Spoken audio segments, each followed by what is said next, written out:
हम अल्पसंधि के क्रम में आज दीर्घ संधि का अध्ययन करेंगे। दीर्घ संधि विधान करने वाला सूत्र है अकः सवर्णे।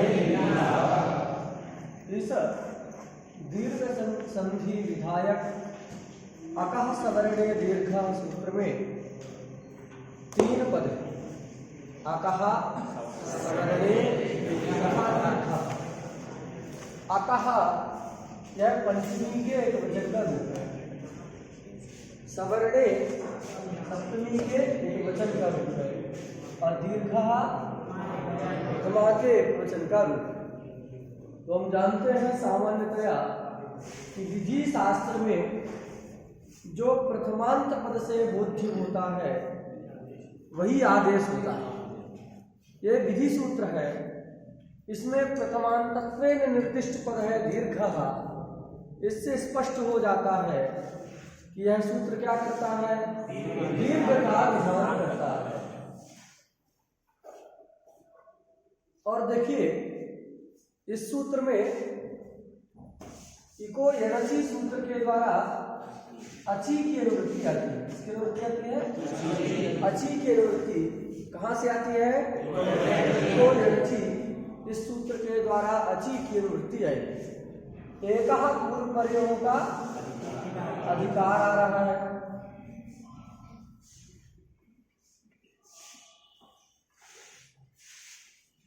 अब देखिए 3 पद आ गए अनुवृत्ति के द्वारा, अची, एकः और पूर्व पर्यायों। अब ये जो अची दिख रहा है सप्तम्यंत है, इसलिए उस सप्तम्यंत का सप्तम्यंत सवर्णे के साथ ही संबंध होगा। क्या अर्थ हो जाएगा? सवर्णे अची, ऐसा हो जाएगा। और सप्तमी का अर्थ पर, परे रहते, सवर्णे अची परे, इतना अर्थ करते हैं। अकः में पंचमी है तो पंचमी का अर्थ क्या होगा? उससे बाद, अक से परे। अक एक प्रत्याहार है जिस प्रत्याहार में आ, ई, उ, री, ऋ इन वर्णों का ग्रहण होता है। अर्थात 5 वर्ण अक प्रत्याहार में आते हैं। तो अकः का अर्थ हो गया अक प्रत्याहार बोध्य वर्णों से सवर्णी अच परे रहते, ऐसा अर्थ करेंगे। अक प्रत्याहार बोध्य वर्णों से सवर्णी अच परे रहते पूर्व परयोः। तो षष्ठी को देख करके स्थाने की उपस्थिति होगी। किस शास्त्र से? स्थाने योगा। इस सूत्र के द्वारा स्थाने पद की उपस्थिति हो जाएगी। तो पूर्व परयोः स्थाने। दीर्घा प्रथमांत है, एका भी प्रथमांत है, तो दीर्घ एकादेशः भवति। दीर्घ एकादेशः भवति अथवा स्यात्। इस क्रियावाचक पद का अध्याहार कर लेंगे। सर्वं वाक्यम क्रियायाम परिसमाप्यते, इस नियम के अनुसार। तो हमारी वृत्ति क्या बन जाएगी? अप्रत्याहार। अर्थ क्या बना? अप्रत्याहार बोध्य वर्णात् सवर्णे अचि परे पूर्व परयोः अचोः स्थाने दीर्घ एकादेशः स्यात्। ऐसा जो है अर्थ बन गया। अर्थ में कोई दिक्कत नहीं है। अक प्रत्याहार में 5 वर्ण है, आ, ई, उ, री, ऋ। इन 5 वर्णों में से किसी एक वर्ण से भी पर में सवर्णी अच मिल जाए तो ये सूत्र क्या करेगा? दीर्घ का विधान कर देगा। बात सुनागी? देखो हम उदाहरण साक्षात इसके समझते हैं। तो पहला उदाहरण दिया है दैत्यारिहि। दैत्यारिहि ये इसका उदाहरण है। कैसे बनता है? तो दैत्यानाम अरिहि। अरि शब्द का अर्थ है शत्रु। तो जो दैत्यों का शत्रु है उसको क्या कहते हैं? दैत्यादि। कौन है? भगवान विष्णु।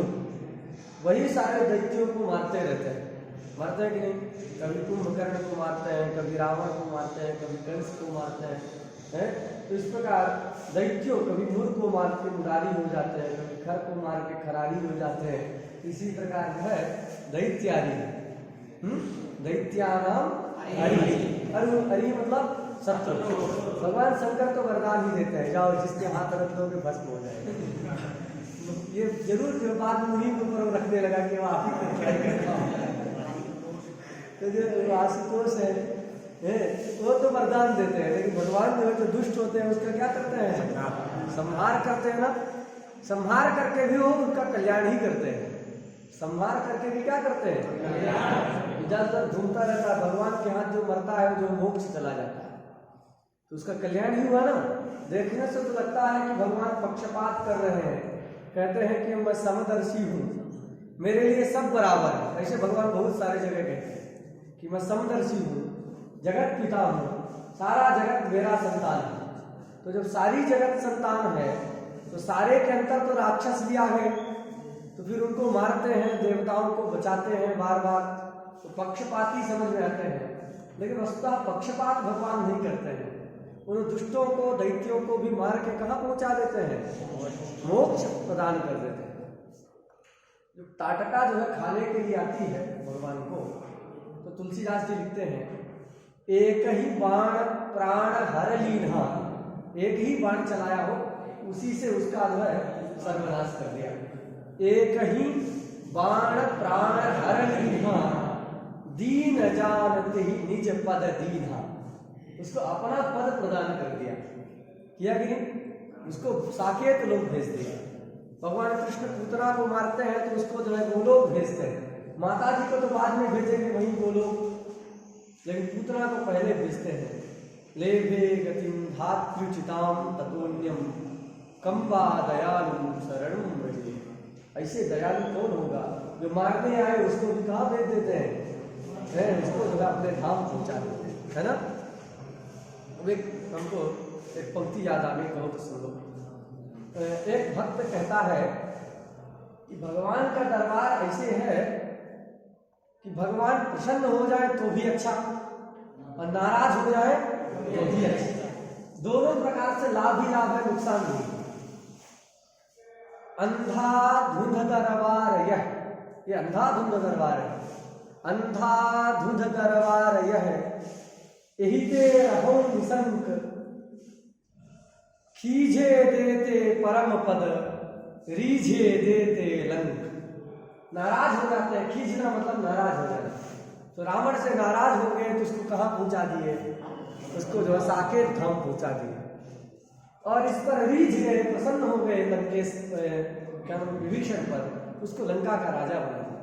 अंधाधुंध दरबार यही ते रहो निशंक, खींचे देते परम पद, रीझे देते लंक।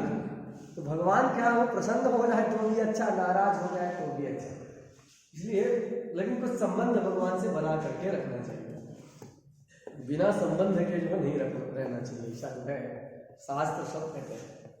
नहीं कुछ नहीं है तो जो है रावण की तरह अपना शत्रु है मान लो, लेकिन कुछ मानो जरूर लो है। बहुत आप ज्ञानी समझ में आ रहा है आपको कि मैं बहुत बड़ा विद्वान हूँ, कहो हमारे चेला है भगवान चेला बना लो है, तो मैं कहो हमारे पुत्र है। लेकिन कुछ संबंध जो है बना करके रखना चाहिए, बिना संबंध के भगवान जो है कल्याण नहीं करते।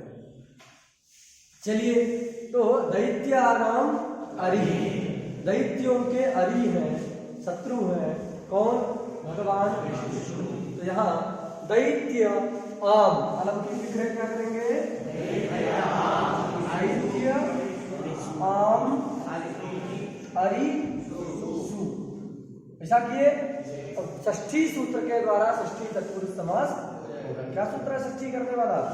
ये सूत्र ही है जो षष्ठी तत्पुरुष समास का विधान करता है। सूत्र क्या है? षष्ठी। उससे षष्ठी तत्पुरुष समास हो गया। फिर पूर्व निपात वगैरह करने के बाद पूरे समुदाय की कृत तद्धित समासाश्च इस शास्त्र के द्वारा प्रातिपदिक संख्या प्रातिपदिका अवयव जो सुप प्रत्यय है, उन सुप प्रत्ययों का सुपो धातु प्रातिपदिक इस शास्त्र से लुक हो जाएगा। तो आम का लुक हो गया और इस सुर का भी लुक हो गया। क्या स्थिति बची? दैत्य अरि।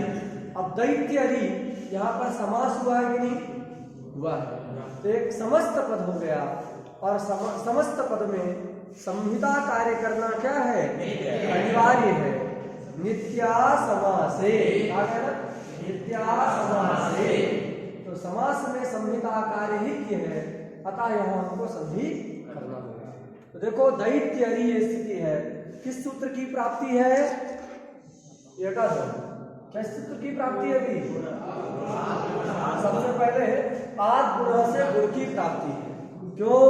सूत्र का अर्थ क्या है? आद गुण का अष्टादश आवरण से अच प्रत्याहार बोध्य वर्ण परे रहते पूर्व और पर के स्थान में का आदेश होता है। अवर्ण दिख रहा है कि नहीं? उससे अवर्ण पर अच पर में है, तो अवर्ण से अच प्रत्याहार बोध्य वर्ण अवर्ण के परे रहते पूर्व आ और परभूत जो आ, इन दोनों के स्थान में क्या प्राप्त होगा? आद पुनः शास्त्र के द्वारा गुणैकादेश की प्राप्ति है। उसको बाध करके फिर किसकी प्राप्ति होगी? वृद्धि रेचि की प्राप्ति है? नहीं है। क्यों? नहीं है, इसलिए वृद्धि रेचि की प्राप्ति नहीं है। अन्य किसी सूत्र की प्राप्ति केवल आद गुणा सूत्र की प्राप्ति रहती है। उस आद गुणा से प्राप्त जो गुण है, उस गुण को बाध करके सूत्र कौन लगेगा? यही सूत्र को लगाना है। याद रखिएगा, ये अकासवर्णे दीर्घा सूत्र क्या है? आद गुण का अपवाद है। बात समझ गई? यहाँ आद गुण का अपवाद है। तो दैत्य अरि अवस्था में आद गुण से गुण प्राप्त है, उस गुण को बाध करके अकासवर्णे दीर्घा से सवर्ण दीर्घ होता है। देखो अक प्रत्याहार में यकारोत्तरवर्ती अकार आ रहा है कि नहीं? आता है। तो अक प्रत्याहार बोध्य वर्ण हो गया दैत्य शब्दावयव यकारोत्तरवर्ती अकार। उससे सवर्णी अच पर में कि नहीं? अच है और दोनों आ की सवर्ण संज्ञा हो जाएगी कि नहीं हो जाएगी? किससे? सवर्ण संज्ञा पूछ रहे हैं, किससे होगी?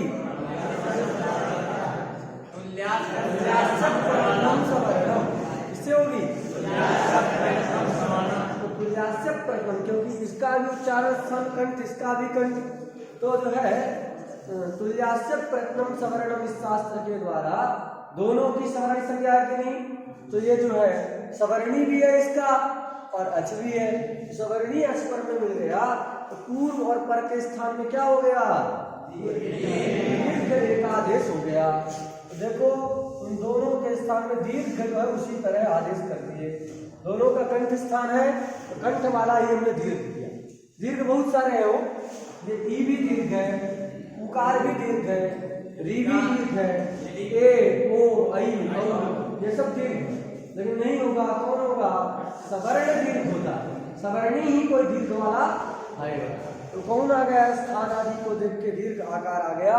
तो इन दोनों आकार को हटा करके एक ये वाला आकार को वहां जोड़ देंगे। क्या बनेगा?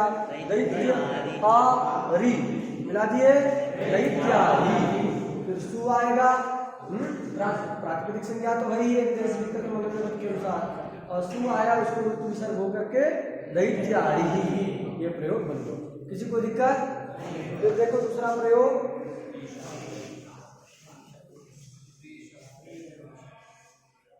दूसरा प्रयोग है श्रीशः। क्या प्रयोग है? श्रीशः। श्रीशः भी प्रयोग बनाना।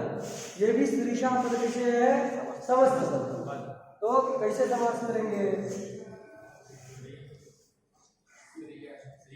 श्रीयः ईशः। स्त्री मतलब लक्ष्मी है। भगवती लक्ष्मी का क्या नाम है? श्री। क्या नाम है? श्री। विसर्ग रहता है उसमें, श्री ही ईशा नाम है।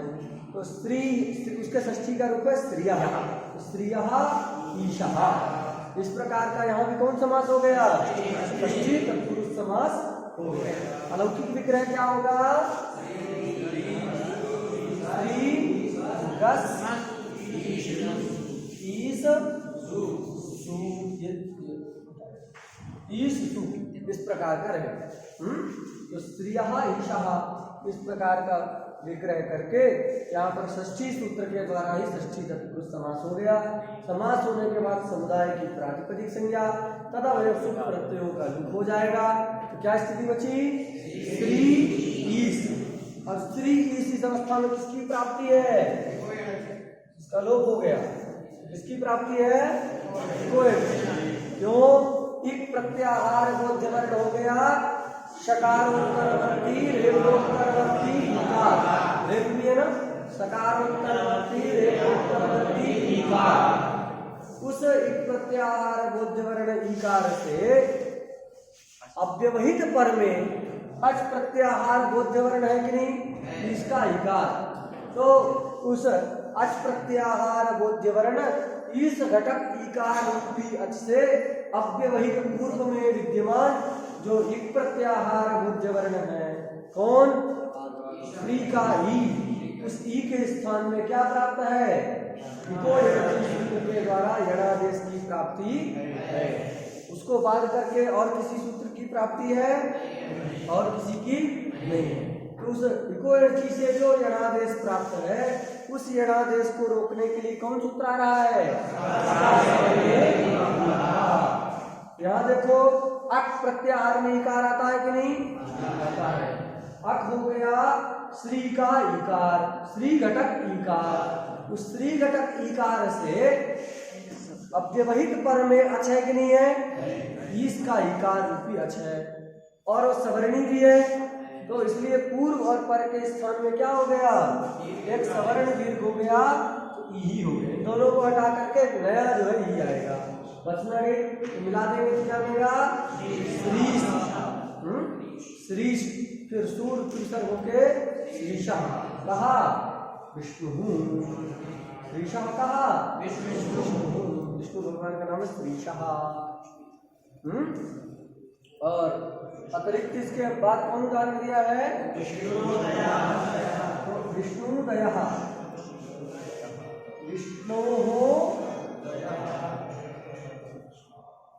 उदयः, विष्णोः उदयः इति विष्णुदयः। बना लेंगे ना? विष्णोः उदय इति विष्णुदयः।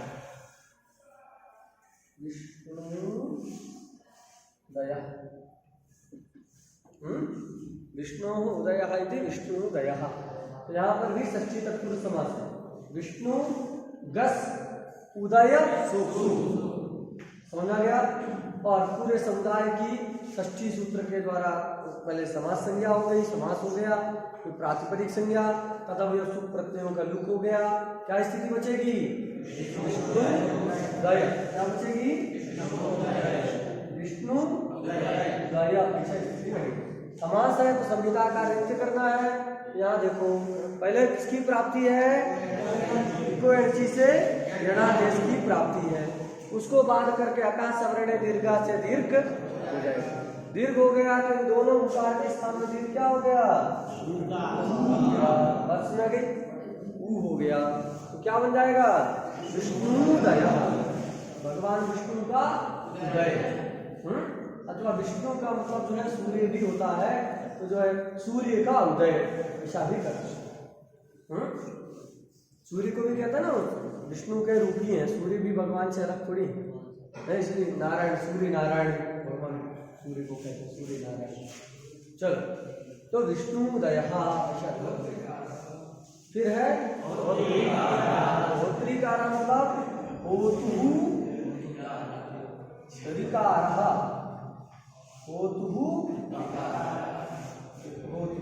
होत्री शब्द है। क्या शब्द मूल? होत्री। तो होत्री शब्द के षष्ठी एकवचन में क्या बनता है? तो जैसे पितृ शब्द है, पितृ शब्द के षष्ठी एकवचन में पितु।